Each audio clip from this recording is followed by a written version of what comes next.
Okay. Hello everyone. Today we discuss about the action potential, synapse and the neurotransmitter. So what are they? First is the action potential. Then action potential is an electrical signals that propagates along the surface of the membrane of a neuron, also called the nerve cells. And due to the movement of these ions like the sodium and potassium ions, between the interstitial fluid and the inside of the neuron through the specific ion channel in its plasma membrane.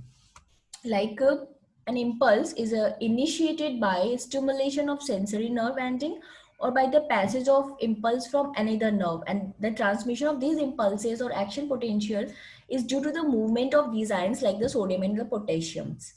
And the nerve cell membrane, and in the resting state the nerve cell membrane is polarized due to differences in the concentration of ion across the plasma membrane.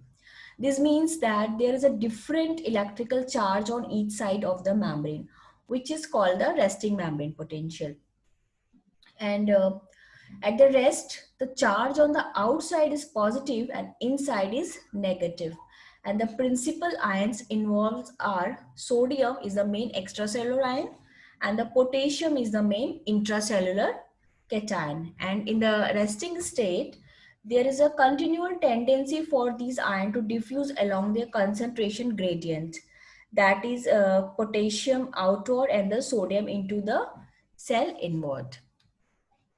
In this process, first of all, when the stimulation start, the permeability of the nerve cell of these ions changes.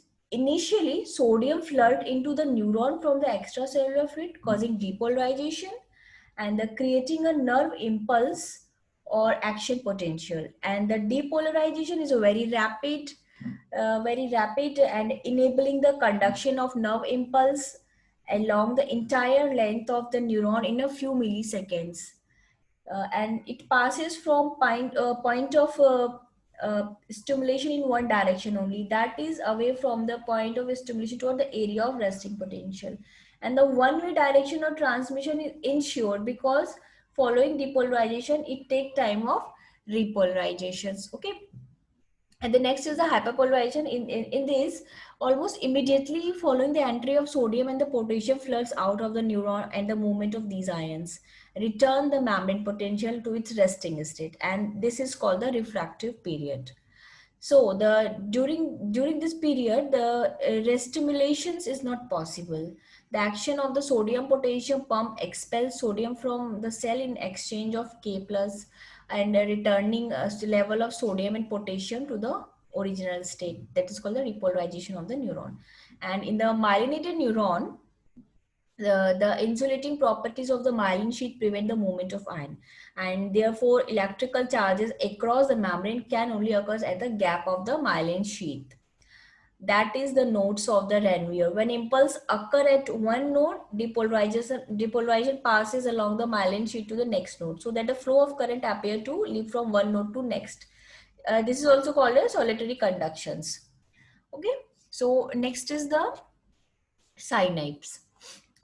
There is always more than one neuron involved in the transmission of nerve impulse from its origin to its destination, whether it is sensory or motor. There is no physical contact between two neurons, and the point at which the nerve impulse passes from presynaptic neuron to the postsynaptic neuron is the synapse. So synapse is a functional communication junction between the two nerve cells, and the junctions between two neurons called the synapse. And it's the synapse were derived from or introduced by the Sarringtons, and it is also called a neuronal junction and the site of transmission of electric impulse nerves. And a synaptic connection between a neuron and the muscles is called the neuromuscular junctions. Okay, there are two types of synapses that connect the neuron. First is the electrical synapses. Electrical synapses are those synapses which are direct connection between the neurons, and the chemical synapses are the small gaps between these neurons where the chemicals are triggered to diffuse. Okay. There are both type of synapses, and there's a big difference between the electrical and the chemical synapses. First is we see the electrical synapses. In the electrical synapses, the pores connect to the two cells, and the ions from the presynaptic actions, and it diffuses directly into the postsynaptic neuron because they connect the two cell directly, and the signals which are come from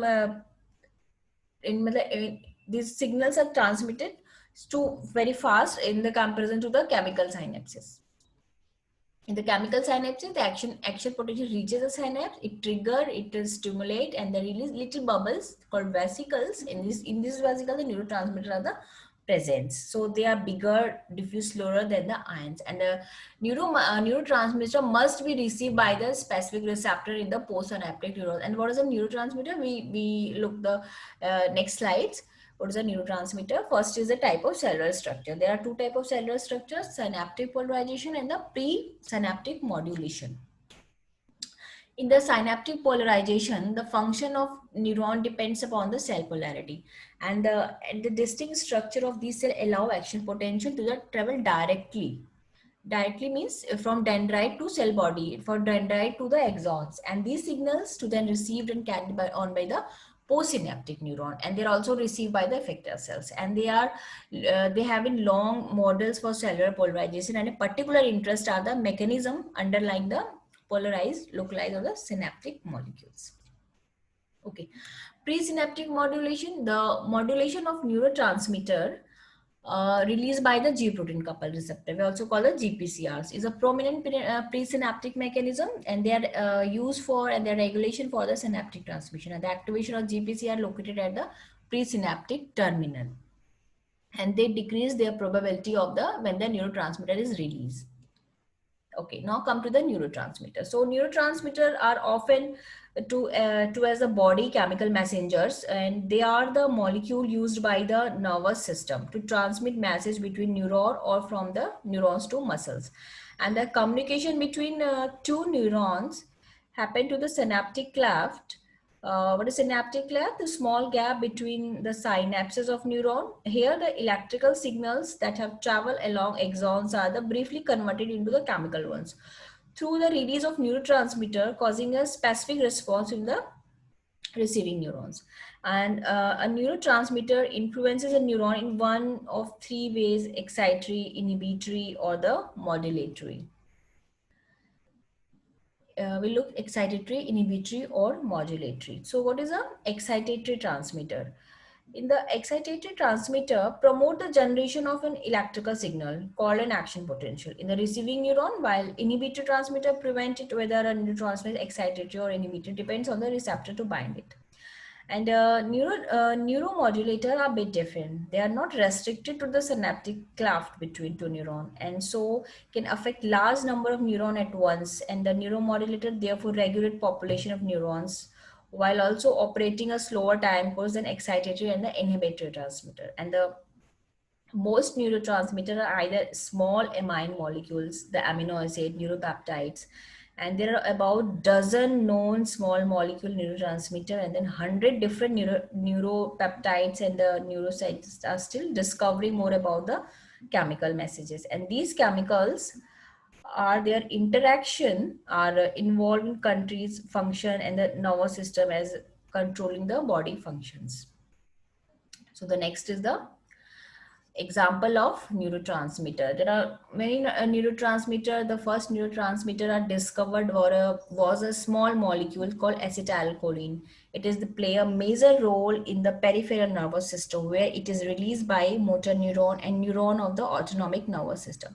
It also play an important role in the central nervous system, is maintaining conjunctive functions like damage to cholinergic neuron of the CNS associated with the Alzheimer disease.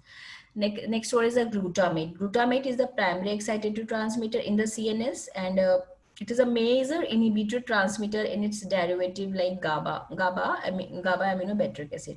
While another inhibitory neurotransmitter is the amino called glycine, which is mainly found in the spinal cord.